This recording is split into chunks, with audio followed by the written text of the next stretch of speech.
மதுரையில் டங்ஸ்டன் கனிம சுரங்கம் அமைப்பதை ரத்து செய்ய வலியுறுத்தி சட்டப்பேரவையில் கொண்டுவரப்பட்ட தனி தீர்மானம் காரசார விவாதத்துடன் நிறைவேறியது. மக்களை பாதுகாக்கும் பொருட்டு கனிம சுரங்கம் அமைக்கும் நடவடிக்கையை மத்திய அரசு கைவிட வேண்டும் என அமைச்சர் துரைமுருகன் வலியுறுத்தியுள்ளார். மதுரை அரிட்டாப்பட்டியில் டங்ஸ்டன் கனிம சுரங்கம் அமைக்க இந்துஸ்தான் ஜிங்க் லிமிடெட் நிறுவனத்திற்கு மத்திய அரசு ஒப்புதல் வழங்கியிருந்தது. இதனை எதிர்த்து அப்பகுதி மக்கள் போராட்டத்தில் ஈடுபட்டு வருகின்றனர். இதனிடையே தமிழக அரசும் கனிம சுரங்கத்தை எதிர்ப்பதாக தெரிவித்திருந்தது. இந்நிலையில் டங்ஸ்டன் கனிம சுரங்க உரிமத்தை ரத்து செய்ய கோரி சட்டப்பேரவையில் தனி தீர்மானம் கொண்டுவரப்பட்டது. இத்தீர்மானத்தை முன்மொழிந்து பேசிய அவை முன்னவரும் நீர்வளத்துறை அமைச்சருமான துரைமுருகன் மாநில அரசின் எதிர்ப்பை கருத்தில் கொள்ளாமல் கனிம சுரங்கம் அறிவிக்கப்பட்டுள்ளதாக தெரிவித்தார்.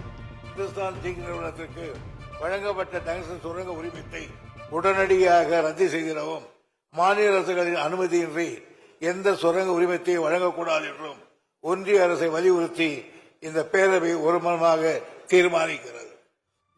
தொடர்ந்து தீர்மானத்திற்கு ஆதரவு தெரிவித்து அனைத்து கட்சி உறுப்பினர்கள் பலரும் பேசினர்.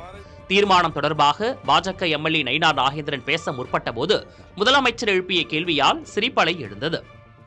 அந்த தீர்மானத்தை எல்லா கட்சி தலைவர்களும் அது வரைக்கும் பேசுறவங்க அத்தனை பேரும் வரவேற்றிருக்கிறாங்க.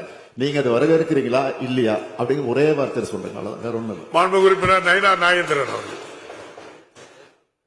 மாண்புமிகு பேரவைத் தலைவர் அவர்களே, அந்த பகுதி மக்களுக்கு பாதிப்பில்லாத வகையில் கொண்டு வந்திருக்கிற தீர்மானத்திற்கு நாங்கள் ஏற்கனவே பேசியிருக்கிறோம்.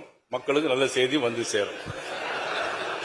அப்படின்னா நீங்க ஆதரிக்கிறீங்க எடுத்துக்கிடலாம். அப்படித்தானே அந்த தீர்மானத்தை. நன்றி. இறுதியாக தீர்மானம் ஒருமனதாக சட்டப்பேரவையில் நிறைவேற்றப்பட்டது. மாண்புமிகு பேரவை முன்னவர் அவர்களின் தீர்மானம் பேரவையின் முடிவுக்கு விடப்படுகிறது. ஏற்போர் ஆம் என்க, மறுப்போர் இல்லை என்க. மறுப்போரே இல்லை என்று கருதுகிறேன். மறுப்போரே இல்லை. தீர்மானம் ஒரு மனதாக நிறைவேறியது.